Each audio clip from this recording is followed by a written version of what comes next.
Heto na po, naku, kikiligin na naman ngayon ang mga Kafden supporters dahil balitang-balita po na sila na raw ayaw lang daw umami. Let's go!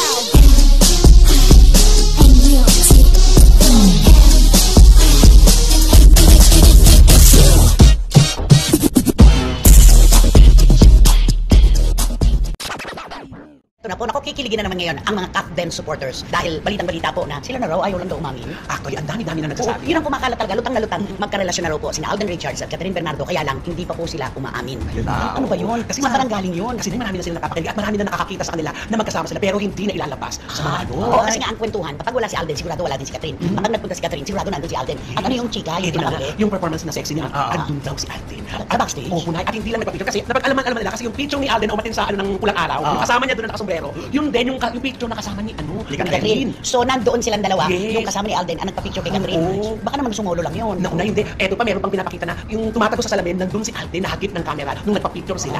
Ay, Oo. talagang meron na itong ano, silensyo lang ito, no? Tahimik lang. At least maganda na rin yan, ganyan tahimik lang. Hayaan natin mahinog muna bago nalagyan. Pero alam mo, mas maganda yung ganyan. Oo. Mas maganda yung ganyan yung hindi sila nagsasalita, walang ikinukwento. Oo. Para kung ano man ang mangyari, wala din silang babawiin. Tama. Pero ang pinakamahalaga, matutuwa talaga ay ipagpipista po ito ng mga Kafden supporters. Dahil matagal na po nilang hinihintay ito. Wala pa yung ano yan, hello love again na yan. Oo. Sila na talaga yung pinagpapareha. Correct. At saka nakakakilig talaga. Siguro abangan po natin sa mga araw-araw kasi updated ang mga Alden. May mga Sinusundan. Oo, kagana pa pagbabago, ganyan, ganito nung At nangyari. saka sa isang okasyon, kapag wala si Catherine, surely kanila wala rin si Alden. Oo. Pero kapag nandun si Catherine, andun din si Alden, di ba? At saka meron pa si Robby Domingo, di ba siya ang host nung gabi yun? Oo. Sinabi niya, Sa Century. oo, sabi niya, yung sa backstage, gumawa yung si ano, si Catherine. Catherine, ginawa pa niya na, ay! Ngayon. That means nagbabantay. Totoo. Nagbabantay si Alden sa Naku, backstage. oo. Ihatid lang naman siguro.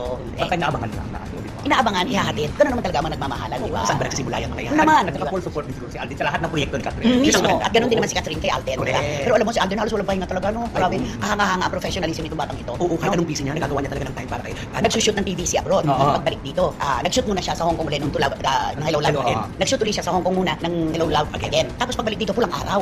Tapos nag-shoot na naman ng commercial. Ay naku, ano napakatapos mag-Hello Love Again ulit sa Canada. Wala Wala na. ng show. Ay, oo. Di ba? Alam mo sana yung ganyan na ugali at professionalismo ni Alden Richards makuha ng marami. Yes. At saka marami na talaga nag-aabang na gusto-gusto nila na sila ng talagang dalawa. O, lalo na yung mga ano, parang kinikilig na kasi sila sa lahat ng mga galaw, lalo na mga napapanood nila. Alam mo, lalo sila maniniwala sa'yo dyan kung tumitingin ka sa camera mo.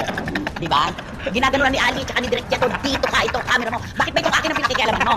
Oh, di ba? Iba na. Iba na daw.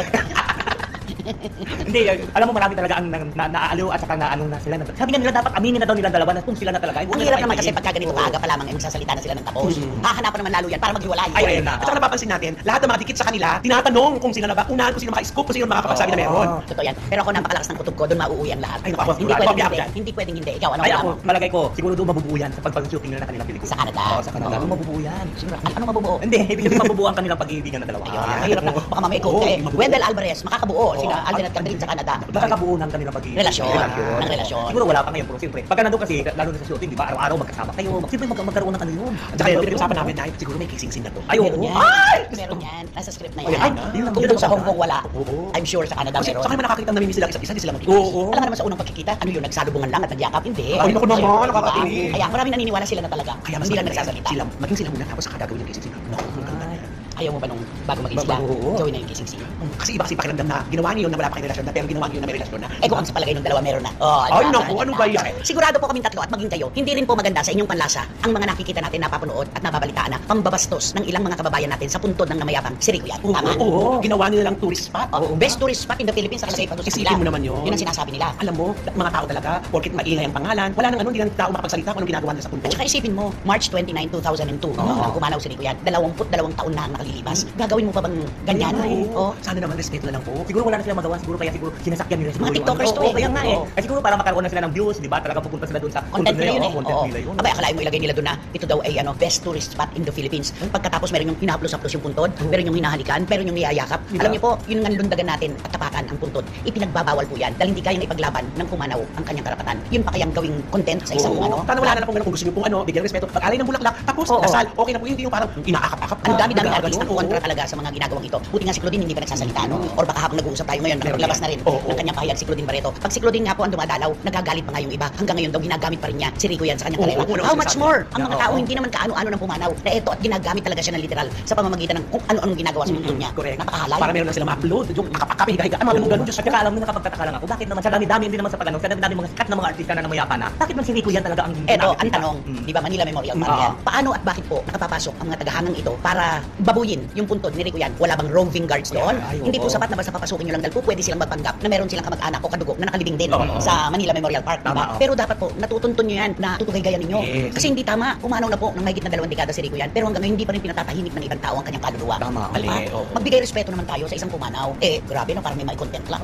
Talaga kasi kagat na kagat din kasi. Ay, oo. Kinakagat talaga ng mga viewers yung yung content. Pero mali. Yung talagang maling-mali. Walang respeto. Oo. Ito sa mga TikTokers, huwag nyo naman gamitin yung punto ni Rico yan para magkaroon lang kayo ng views. I-respeto nyo naman yung tao at lalong na i-respeto nyo ang pamilya ni Rico yan. Lahat ng kanyang mga iniwan. At saka, alam nyo, siguro hindi pa nga nagsalita yung pamilya ni Rico yan. Siguro pagka lalo na pagka magagalit si Inyo yan. At baka ipagbawal kayo doon. So, alin baka mag-react sila? Ano ba kayo? Mga bastos kayo. Oo, di ba? Kasi sabihin, uy, huwag naman yung ano dyan, huwag naman sayaw-sayawan dyan yung ano ni Rico yan, yung punto ni Rico yan. Nakalik-halikan, Oo. inihimas-himas. Eh, siyempre kung mag-react sila, sabihin na, "Oy, ano pakialam mo, di ba ganun naman talaga yung mga ano, ang dami nilang katwiran, marunong sila mag-harap." Ano ikakatwiran mo pag sinabi? Eh, ano ba Oh, pakialam ano mo? pakialam mo? Hoy, may pakialam ako. Kasi ito, public seminar, public ano ito na libingan ito. Kaya dapat i-respeto nyo ang puntod at i-respeto nyo.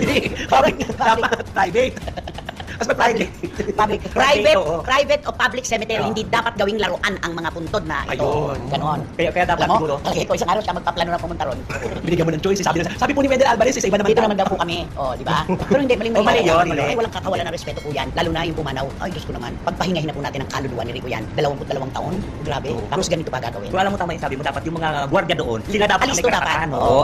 At yun na nga mga kachika, kung nagustuhan mo ang hot topic natin for today's video, ay ano pang inaantay mo? Mag-like ka na at i-share mo na din para mas marami pang magkakaalam sa hot topic na ito. Maraming salamat!